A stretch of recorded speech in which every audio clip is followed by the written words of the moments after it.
जो लोग थोड़ा ना समझ होते वो डायरेक्ट मी राजीनामा दे, तो ऐसा सब लिखने से अच्छा है कि हम पार्टी को नोंद करा दे रहे हैं कि हम आपकी पार्टी से इलेक्शन नहीं लड़ने चाह रहे, हम आज़ाद लड़ना चाह रहे। इसका मतलब हम पार्टी को छोड़ रहे हैं।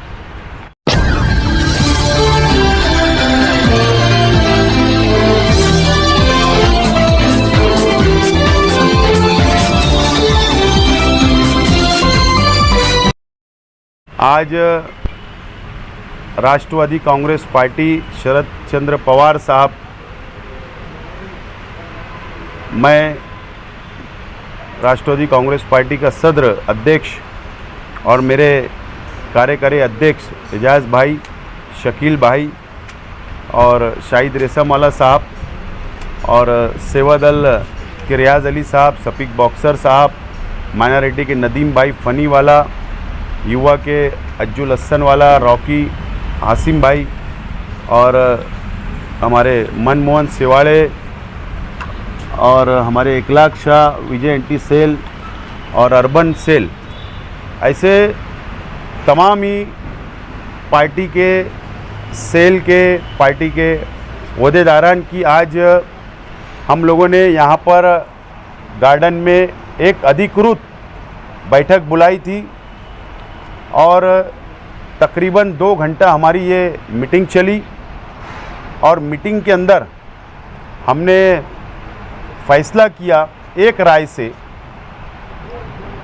कि जो 2024 में महाराष्ट्र असेंबली के चुनाव होने जा रहे हैं, इस महाराष्ट्र असेंबली के चुनाव में और जो हमने शहर भर के कार्यकर्ताओं के साथ में जो मीटिंगें की, जो मैं खुद इनफरादी तौर पर हमारे सभी ज़िम्मेदारान से मुलाकात की, वर्करों से सलाह मशवरा किया और आज हमने अंतिम यानी आखिरी मीटिंग हमारे पद अधिकारियों की ओहदेदारान की ली और एक राय से हमने ये फैसला किया है कि राष्ट्रवादी कांग्रेस पार्टी आदरणीय शरद जी पवार साहब और आदरणीय जयंत पाटिल साहब को हम लोग आज सबकी जॉइंट सिग्नेचर से एक राय से हम लेटर हम लोग आज भेज रहे हैं, मेल कर रहे हैं और कुछ हमारे साथी जाकर बाय हैंड उनको हाथ में लेटर भी उनको सौंपेंगे, देंगे और ये फैसला किया गया है कि हम आज़ाद उम्मीदवार की हैसियत से असेंबली का इलेक्शन लड़ने का हमने आज फैसला लिया और हम पवार साहब को, जयंत पाटिल साहब को ये इत्तला लेटर के ज़रिए एक राय से हम लोग भेज रहे हैं और इंशाअल्लाह जिस अंदाज से हम लोगों ने अभी तक की लड़ाई असेंबली की तैयारी की है, इंशाअल्लाह बेहतरीन अंदाज में हमारे कार्यकर्ताओं को, हमारे वर्करों को,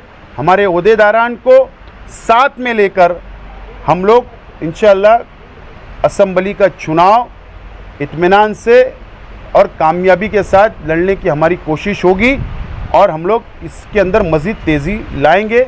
इस बात का फ़ैसला हुआ है और वक्तों पर हालात, सियासी हालात पर, शहर के सियासी हालात पर नज़र रखते हुए वक्त के ऊपर हम लोग बैठक करेंगे, बातचीत करेंगे और आगे के फ़ैसले लेंगे। इसीलिए आज आप लोगों को याद किया गया है और ये जो लेटर मैं भेज रहा हूँ इसके ऊपर तमाम ही हमारे ओहदेदारान की एक राय से हम लोगों ने सिग्नेचर किए सब लोगों ने और ये लेटर हम जयंत पाटिल साहब और शरद पवार साहब को भेज रहे हैं। तो क्या उसका दूसरा मतलब ये लिया जाए कि शरद पवार की एनसीपी से आप इस्तीफा दे देंगे? क्योंकि ये लेटर तो एक तस्वीर का दूसरा रूप यही जाहिर करेगा। नहीं, एक बात आप समझ लीजिए, हमने साफ तौर पर इस लेटर के अंदर ये लिखा है कि ये कांग्रेस पार्टी की सिटिंग सीट है और मुझे कांग्रेस पार्टी में जाना नहीं है। इसके लिए हमको ऐसा लगता है कि हमारा प्रचार मुतासिर हो सकता है, आगे चलकर हो सकता है कि सीट शेयरिंग के अंदर लास्ट मोमेंट पे होगी तो हम लोग आवाम के अंदर कन्फ्यूज़न पैदा ना हो और इसके लिए सीट शेयरिंग की लड़ाई वो लड़ते रहे, हमें उससे कोई लेना देना नहीं है। हमने हमारा रास्ता अलग कर लिया है और ये हमने लेटर दे रहे हैं हम लोग और पार्टी को हम लोग ये इत्तला दे रहे हैं कि हम आज़ाद उम्मीदवार लड़ने जा रहे हैं और आप इस बात को नोन करो और आगे अगर पार्टी की जवाबदारी किसी और को देना है पार्टी को तो वो देवे। महाविकास अघाड़ी में ये मिसाल न बन जाए कि हर जगह फिर अगर जिसको टिकट नहीं मिला दूसरी पार्टी जो आज़ाद लड़ेंगी। कहीं अगर राष्ट्रवादी को टिकट मिलेगा वहाँ कोई कांग्रेस का आदमी उठेगा बोलेगा मैं आज़ाद लड़ूंगा, तो आपके लिए इसका क्या जवाब है? मैं बहुत छोटा लीडर हूँ, शहरी हद तक मेरी सियासत है। मैं मेरी हद तक मेरे कार्यकर्ताओं की जो राय है उसको मैंने माना और कार्यकर्ताओं ने जो राय दी, ओहदेदारों ने जो राय दी उसके ऊपर अमल कर रहा हूँ। मैं बहुत छोटा वर्कर हूँ और मैं असेंबली का ही ताकत रखता हूँ, हार और जीत की। कभी हार भी सकता हूँ, जीत भी सकता हूँ, ये ताकत रखता हूँ, इसके लिए फैसला किया हूँ। अब रही महाराष्ट्र लेवल के ऊपर एक मिसाल बन जावे तो ये बड़े नेता है, वो लोग उसका फैसला करें, वो लोग उसके ऊपर कंट्रोल करें। आप पार्टी के खिलाफ जा रहे हैं, आप पार्टी के खिलाफ जा रहे हैं। मैं पार्टी के खिलाफ नहीं जा रहा हूँ। मैं पार्टी को बहुत पहले आचार संहिता लगने से 1 महीना पहले मैं धोखा नहीं देना चाहता पार्टी को। मैं हमारी राइटिंग की सिग्नेचर करके मैं लेटर दे रहा हूँ कि ये मेरा फैसला, मेरे कार्यकर्ताओं का फैसला हुआ है, पार्टी को कोई धोखा नहीं करना है, यानी पार्टी के खिलाफ जाना है। अगर आपके इस लेटर के बाद पार्टी ने आप पे कुछ कार्रवाई की तो फिर क्या? ये पार्टी को ये दे रहा हूँ कि मैं पार्टी से अलग हो रहा हूँ। इस्तीफा नहीं दे रहे हैं, आप अलग हो रहे हैं पार्टी से। इस्तीफा देना नहीं देना ये दो बात नहीं है। हम एकदम साफ तौर पर इसके अंदर लिखा है कि देखो कैसा रहता है कि ड्राफ्टिंग करना अलग अलग लोगों का तरीका है।